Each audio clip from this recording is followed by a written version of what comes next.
8 out of 10 government services have been restored on the eCitizen portal after a failed cyber attack downed public services on the popular online platform.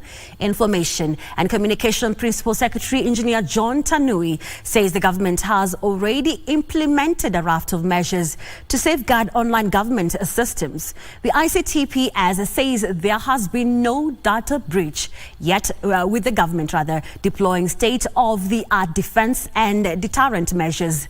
The online services are experiencing major delays, with the government IT experts working to restore the system. The world is facing a new challenge: cyber warfare. And cyber criminals are becoming more innovative, more bold, and even more daring. And this calls for a collaborative approach between the public and the private sectors to create more deterrents as well as defensive mechanisms.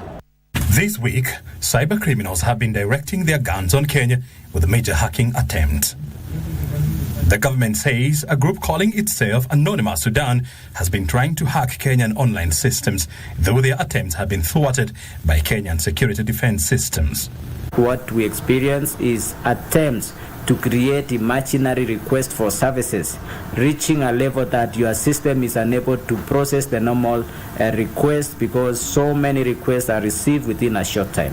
The criminal network has been using defacement attacks, denial of services, and compromised accounts to down Kenyan online services. Information and Communications Principal Secretary Engineer John Tanui says the government is now working with the major ICT companies to neutralize the threat posed by the attacks. Our systems are updated and maintained to the proper status that is required, and our technology partners have given us assurance they will work with us to ensure that we continue building a digital infrastructure that will support the country's ambition.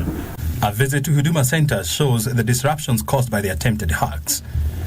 This usually busy Huduma Center hall at Teleposta is relatively quiet today, with few people lining up to be served. The ICTPS says all the attention has now been directed towards stabilizing the eCitizen platform, while at the same time boosting the country's cyber warfare defense.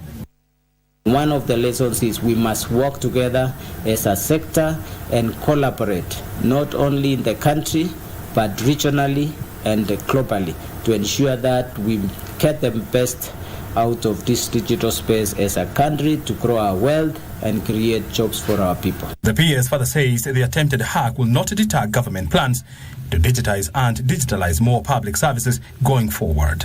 According to eCitizen website, there are more than 5,000 government services available on the portal from over 100 ministries, counties, departments and agencies. O'Brien Kimani for Easy Friday.